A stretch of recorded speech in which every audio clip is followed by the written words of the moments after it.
Hello and welcome back. They say everyone has a nightmare story. Some you hear at sleepovers, others you live through, and wish to God you could forget. At Basement 13, we narrate to stories that our viewers sent them in, and we're telling them exactly how they experienced it, in their own words. My name's Jordan. I moved to North Carolina to disappear. No real drama, just a messy breakup, a drained bank account, and too many people who knew too much. I bought a cheap 2-story home in a quiet cul-de-sac. Low crime, retirees, sprinklers, and kids on scooters. It felt dead. I'd liked that. My closest neighbor lived maybe 30 feet away. Huge-ass house. Looked like it should have had a dozen kids running through it, but only one guy lived there. He introduced himself as Damon. Mid-20s, slick mullet, smooth voice. Something off about his smile. Too wide, too perfect. He said he worked in finance, but wouldn't say what exactly. His hands were always clean. Too clean. Like bleach had scrubbed away fingerprints. He invited me for a drink sometime. I offered. Why not now? He glanced behind him, then told me he was busy working. Fair enough. But the more I watched Damon, the weirder it got. He never left the house, never took out the trash, never got groceries, no friends, no family. Yet every light was always on. I work from home. My office window overlooks his property. I wasn't spying, I just couldn't not notice, especially at night. And then came Wednesday, 2 a.m. I was asleep until the sound hit. Loud party music, bass thumping, laughter, clinking glasses. I figured Damon had finally decided to live a little. But something was off. The music sounded wrong.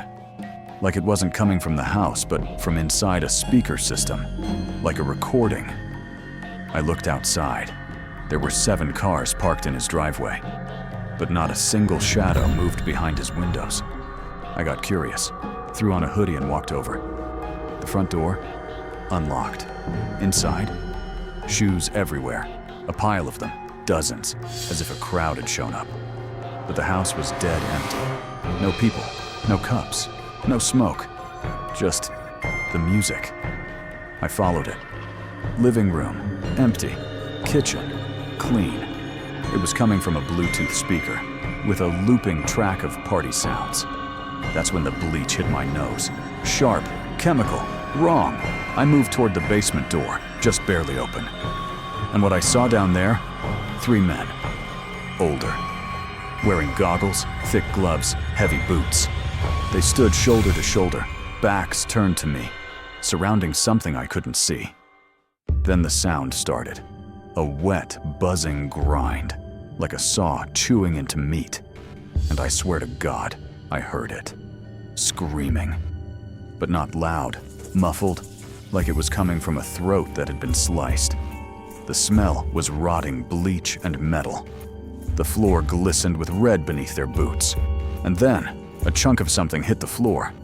I saw fingers, human, fresh, nails still painted. I turned, quietly, trying not to breathe. But the light behind me dimmed. The door was shut. Panic set in. My body screamed to run, but my feet whispered, "Don't die." I slipped out, back upstairs, out the front door, through my backyard. I didn't stop until I was locked inside my house, crouched beneath my office window. 5 minutes later, they came out. 8 of them, not 3. All older men, dirty gloves. Some arguing, pushing each other. One was holding a garbage bag soaked with blood. But Damon wasn't with them. They scanned the neighborhood, looked under cars, in bushes, like they knew someone had seen too much.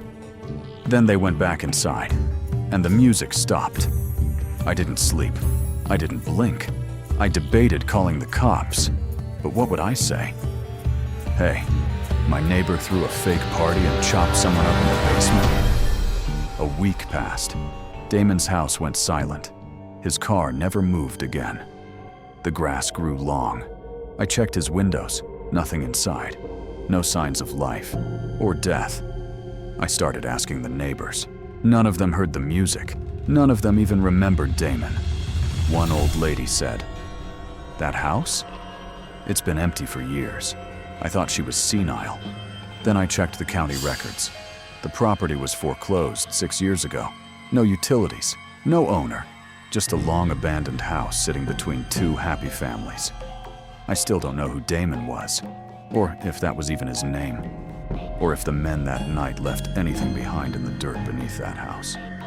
But every time I walk by, I feel something watching me from that dark second-floor window. And some nights, when the wind is just right, I swear I hear the party again. That night, Crescent Ridge was strangely silent.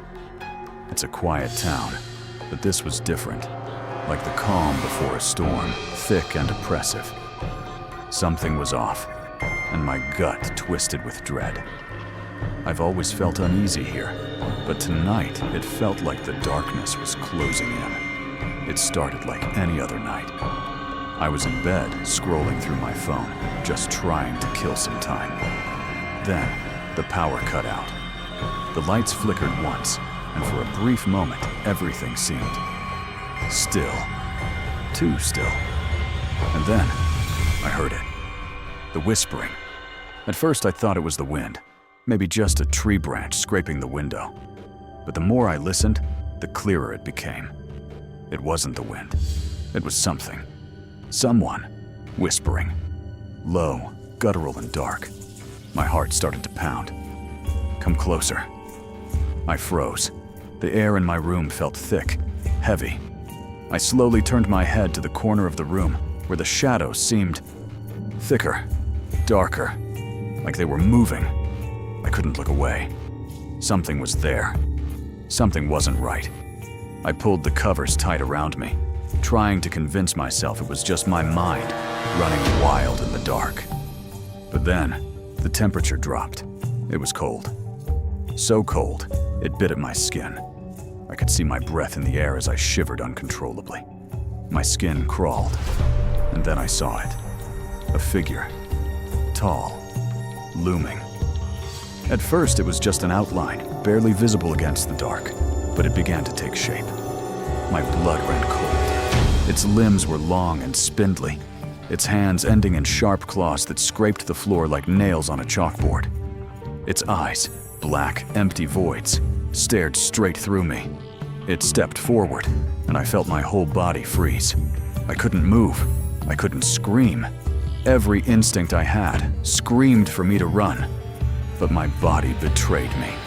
I was paralyzed. It smiled, a twisted grin that made my stomach churn. Its teeth were jagged, gleaming in the darkness.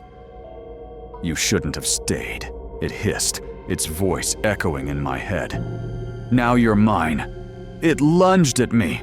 I could feel its claws reaching for me, but in that instant, a loud bang shattered the air. The front door slammed open and the figure froze. I don't know why, but it did. That was all I needed. I snapped out of the trance and bolted from my bed. I didn't stop to think, didn't look back. My feet pounded against the wooden floor as I rushed to the door, desperate to get away from it. I didn't dare look over my shoulder, not even once, as I ran out into the night. The demon, whatever it was, watched me go, but it didn't follow. Not yet. As I raced through the streets of Crescent Ridge, the whispers continued to echo in my ears, a chilling reminder that I couldn't escape it. You can't escape me. I couldn't stop running. My lungs burned, my heart hammered in my chest, but I didn't dare slow down. The streets of Crescent Ridge blurred past me, dark and empty, like the town itself had swallowed up any sign of life. The only thing that was real was the terror gnawing at my insides. The demon. It was real, and no matter how fast I ran, I could still hear it. The whispers, always just behind me, always in my ears. You can't escape me. I tried to shake it off, but the voice was so clear, so close, like it was inside my head. I turned a corner, my legs screaming for rest, and saw the old church in the distance, the one on the outskirts of town, the one everyone said was cursed, haunted. I didn't care about the stories. I didn't care about anything. All I knew was that I had to find answers. So I ran toward it. As I pushed open the heavy doors, a rush of cold air hit me, the kind that crawled under your skin and made your teeth ache. The inside of the church was empty. Broken pews, shattered stained glass windows, the kind of place you'd expect to find ghosts. But standing at the altar, waiting for me, was something far worse. The demon. It was bigger now, its figure towering over everything. Its shape flickered and shifted in the dim light, like it was barely holding itself together. Its black eyes locked onto mine, and I felt my stomach drop. The air was thick with its presence, suffocating. It smiled, showing off those jagged teeth, and my body froze. "You shouldn't have come here," it rasped, its voice like nails scraping on metal. "Now you'll die here." I backed away, my feet feeling like they were stuck in cement. It was like I couldn't move, couldn't escape. The fear was so heavy, it was like it was wrapping around me, squeezing the air from my lungs. But then, something inside me snapped. I wasn't going to die here, not like this, not to this thing.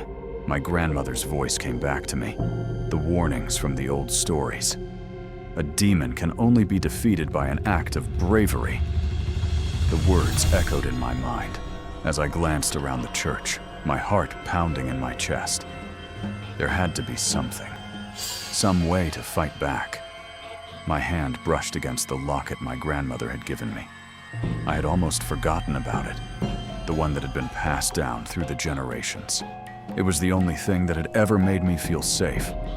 I gripped it tight, the cold metal digging into my palm.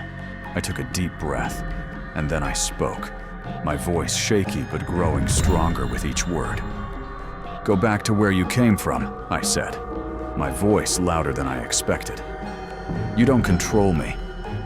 For a moment, the demon seemed taken aback, its eyes narrowing. Then it snarled, its form twisting violently, like it was losing its grip on itself. I didn't wait. I threw the locket at the altar, and as it hit the floor, a brilliant light exploded from it. The demon shrieked, its form writhing in agony. The air turned electric, and for the first time since this nightmare began, I felt hope. The demon's scream echoed through the church, but it was fading. Its shadow started to dissolve, breaking apart, vanishing into the light. And just like that, it was gone. The church fell silent, the weight of its presence lifting from the air. I collapsed to my knees, my breath shaky but relieved. It was over. But deep down, I knew this wasn't the end. The demon might be gone, but something told me it wasn't finished with me yet. The church was still, silent. The demon was gone, vanished in a burst of light, but I couldn't shake the feeling that something wasn't quite finished. The weight in my chest hadn't lifted, the cold still clinging to my skin. I had done it. I had faced the demon and banished it. But there was a part of me that knew this wasn't the end. I slowly got to my feet, my body aching from the rush of fear, adrenaline, and the exhaustion of everything I'd been through. The locket still lay on the floor, gleaming softly in the dim light of the church. I walked over and picked it up, feeling its cool surface against my fingers. It was strange to think that something so small had the power to push away something so monstrous. As I stood there, I heard it again. The whispering. I froze. It was faint, just a flicker of sound in the back of my mind. "You can't escape me." I turned around, my pulse quickening, but there was nothing there. The church was empty. I was alone. "It's gone," I told myself. "You did it. You won." But deep down, I knew the truth. The demon had been more than just a creature from the shadows. It was a part of something bigger, something older. And I had a feeling it wasn't done with me. Not yet. I left the church, stepping out into the cold night. The town felt different now. Quiet, yes, but there was an unease in the air, a sense that something was waiting, watching. I couldn't shake the feeling that the demon had left a mark on me, a connection I didn't understand. As I walked home, I kept glancing over my shoulder, half expecting the shadows to shift, half expecting the demon to reappear. But the streets remained empty. The only sound, my footsteps on the pavement. I don't know what the future holds. I don't know if the demon will return or if I've truly defeated it. But I do know this. Whatever comes next, I'll be ready. And if the whispers return, I'll be waiting. If you enjoyed this terrifying tale, don't forget to like, subscribe, and hit the notification bell so you never miss an episode. We'd love to hear your thoughts, and of course, your own chilling stories. If you have a tale that will keep us up at night, send it our way. We might just feature it in an upcoming episode. Thanks for watching, and remember, the darkness is always closer than you think. Stay safe, and we'll see you in the next one, if you dare.